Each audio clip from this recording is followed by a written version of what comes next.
हाय दोस्तों, आज हम लोग सीखेंगे द जुडिशरी के बारे में कि इंडिया में जुडिशरी कैसे काम करती है, इसका क्या स्टेटस है। इस चैप्टर को पढ़ने के बाद यहाँ पे कुछ पॉइंट्स लिखे हुए हैं जो आप लोगों को समझ में आ जाएंगे। पहला, the judicial system of India के बारे में आप लोगों को पता लग जाएगा।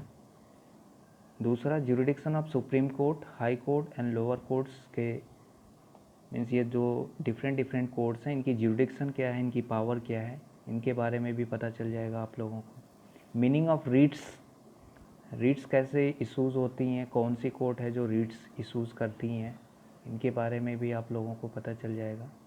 एंड न्याय कोर्ट और लोक अदालत के बारे में भी यहाँ पे कुछ इन्फॉर्मेशन दी गई है। देखते हैं। The judiciary of the country is the system of the court that interpret and applies the law in the state of the country. किसी भी देश में लॉ को इंटरप्रेट करने का, उसको अप्लाइज करने का जो पावर होता है वो जुडिशरी के पास होता है। It also provide the mechanism to resolve the disputes presented before its. अगर कोर्ट के सामने कोई डिस्प्यूट जाता है तो उसको रिजॉल्व करने का काम भी कोर्ट्स के होते हैं। The primary responsibility of the judiciary to ensure the justice. तो जुडिशरी का जो प्राइमरी रिस्पॉन्सिबिलिटी होता है वो जस्टिस को इंश्योर करना होता है। और यहाँ पे जस्टिस डिलीवर करते समय किसी भी तरीके का भेदभाव नहीं होना चाहिए। जैसे यहाँ पे लिखा हुआ है, there should be no discrimination on the basis of the status, wealth, religion and gender. And judicial structure in India में देखते हैं कि जुडिशियल स्ट्रक्चर कैसा है। तो judiciary form the third branch of the government. India में government की जो तीसरी ब्रांच है, this is called the judiciary. और पहले दो की अगर हम बात करें तो पहला लेजिस्लेचर और दूसरा एग्जीक्यूटिव। तो यहाँ पे लिखा हुआ the other two wings the legislature. तो what is the function of legislature? Legislature is responsible for creating the law.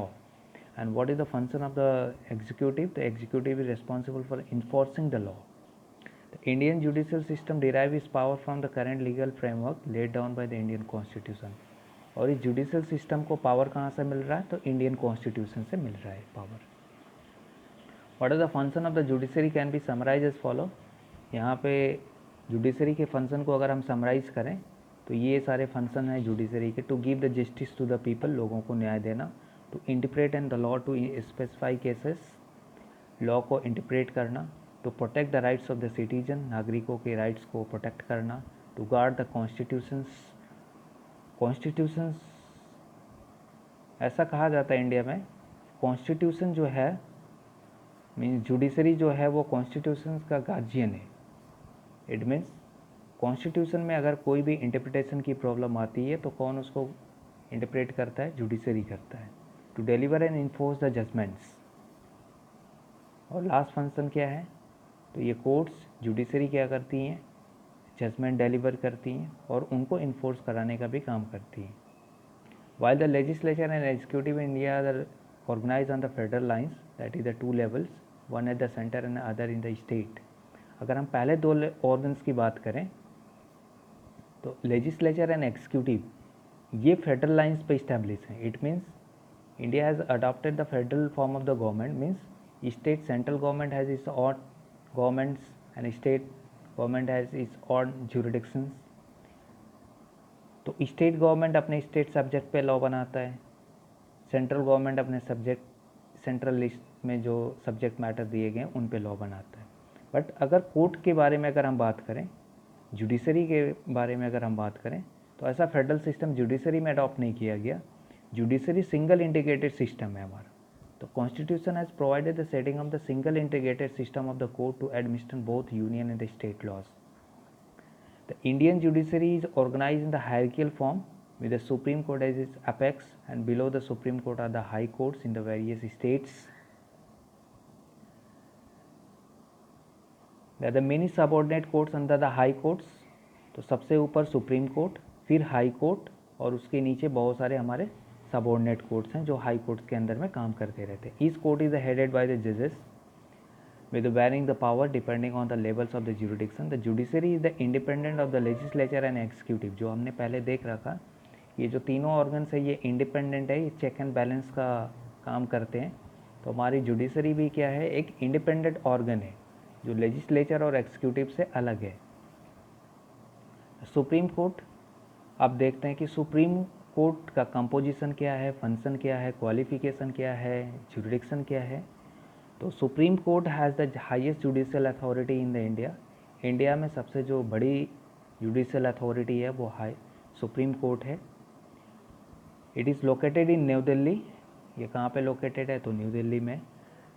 Any law or the order pass by it is binding on all the courts the territory of the within the territory of the India. अगर supreme court से कोई भी law अगर बनता है, order pass होता है, judgement पास होता है, वो एक लॉ की तरह और सारे कोर्ट्स के नीचे के सबऑर्डिनेट कोर्ट्स पे, हाई कोर्ट्स पे बाइंडिंग नेचर का होता है, मतलब उनको फॉलो करना मैंडेटरी होता है।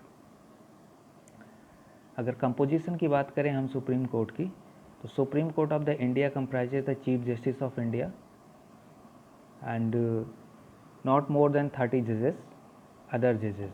बट अभी रिसेंट टाइम में आई थिंक 31 जजेस हो गए, and including the Chief Justice of India. The Chief Justice and the other judges are appointed by the President of India in the consultation with the Council of Ministers. Chief Justice and other judges are appointed by the President. इनको कौन appoint करता है इन जजेस को? तो chief justice और other जजेस जो होते हैं सुप्रीम कोर्ट के, उनको प्रेसिडेंट ऑफ इंडिया अपॉइंट करता है, और with the consultation with the councils of the minister. ये ध्यान रखने वाली बात है कि प्रेसिडेंट इंडिपेंडेंटली इनको अपॉइंट नहीं कर देगा।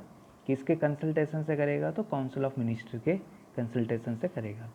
Appointment are the generally made on the basis of the seniority and not political preferences.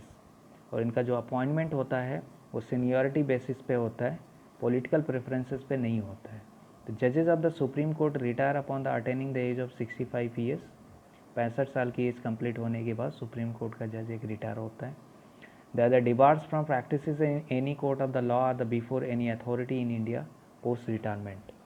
और सुप्रीम कोर्ट के जजेस को बैन किया गया है कि अगर वो रिटायर होने के बाद कहीं पे भी अपनी सर्विस नहीं दे सकते हैं, किसी कोर्ट में प्रैक्टिस नहीं कर सकते हैं या किसी अथॉरिटी में पोस्ट रिटायरमेंट के बाद काम नहीं कर सकते हैं। सुप्रीम कोर्ट जजेस can only be the dismiss only by an executive order of the president for the impeachment and the ground of the proven misbehavior or incapacity. Supreme Court judges can only be dismissed only by the executive order of the president for the impeachment on the ground of the proven misbehavior or incapacity। तो अगर supreme court के जजेस को अगर हटाना है retirement से पहले, तो एक स्पेशल प्रोसीजर्स हैं, उनको फॉलो करना पड़ेगा। प्रेसिडेंट के ऑर्डर के बिना ऐसा नहीं हो सकता है, और इम्पीचमेंट करना पड़ेगा, इनको लेजिस्लेचर से पास कराना पड़ेगा। Qualification to be appointed the जजेस of the supreme court, a person must be citizen of India. भारत का नागरिक होना चाहिए। इसका मतलब ये हुआ कि कोई फॉरेनर आके यहाँ पे सुप्रीम कोर्ट में जज नहीं बन सकता। अब बी ए जजेस of the high court, one high court or more continuously for at least 5 years. या तो दूसरा पॉइंट क्या है, एक भारत का नागरिक होना चाहिए, और दूसरा कंडीशन ये है कि किसी हाई कोर्ट में जज होना चाहिए। बी द जज of one high courts or more continuously for at least 5 year. तो किसी भी हाई कोर्ट्स में 5 साल तक कंटिन्यूस जज होने चाहिए। या be an advocate of the high court for at least 10 year, या किसी हाई कोर्ट में एडवोकेट के पोस्ट पे वो प्रैक्टिस कर रहा हूँ 10 साल के लिए। तो these are the 3 condition are the qualification for becoming the जज of the supreme court. Jurisdiction of the supreme court, अगर सुप्रीम कोर्ट के ज्यूरिडिक्शन की अगर हम बात करें, तो supreme court has a 3-fold jurisdiction, original, appellate and advisory jurisdiction. तो सुप्रीम कोर्ट की 3 ज्यूरिडिक्शन है, original jurisdiction, appellate jurisdiction and advisory jurisdiction. अगर ओरिजिनल ज्यूरिडिक्शन की बात करें तो the original jurisdiction of the supreme court involve the issue broad before it directly. Original jurisdiction कहने का मतलब सुप्रीम कोर्ट के सामने जो एकदम फ्रेश केसेस आते हैं, उनको जब सुप्रीम कोर्ट देखता है तो इसको ओरिजिनल ज्यूरिडिक्शन कहते हैं। The supreme court is the highest interpreter of the constitution when the dispute arise between the union and the state. Supreme court India में सबसे बड़ा हाईएस्ट इंटरप्रिटेटर है कॉन्स्टिट्यूशंस का, और जब दो स्टेट के बीच में या स्टेट और यूनियन के बीच में कोई डिस्प्यूट हो जाता है तो केसेस रिजॉल्व करने का काम सुप्रीम कोर्ट करता है। The apex of the judicial pyramid, the supreme court passes the judgment on the following cases.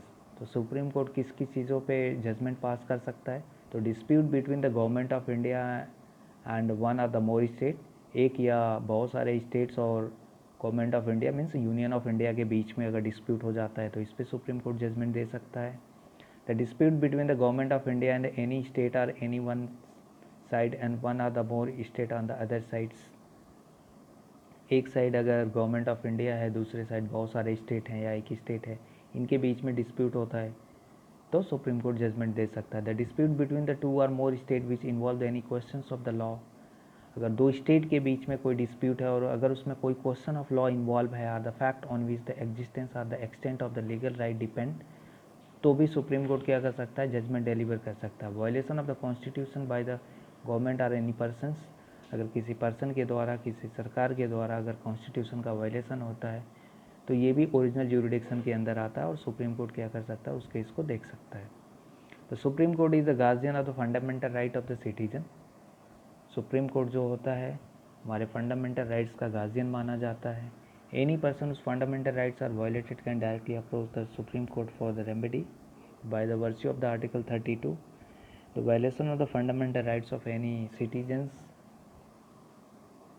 then he can approach to the Supreme Court directly. Appellate jurisdiction, जो दूसरा jurisdiction है वो appellate jurisdiction है। The Supreme Court is the highest court of the appeal. It hears the appeal from the civil and the criminal cases decided. तो supreme court India में सबसे बड़ी court of appeal है। नीचे की कोर्ट्स के जो डिसीजंस होते हैं both civil as the criminal, they can be come to the supreme court and supreme court has a power that is given by the constitution. This is called the appellate jurisdiction। और इस power का enjoy करते हुए supreme court उनको appeal की तरह सुन सकता है कोर्ट। आज के लिए इतना ही, आगे का पोर्शन हम लोग दूसरे वीडियो में देखेंगे। तब तक के लिए थैंक्स।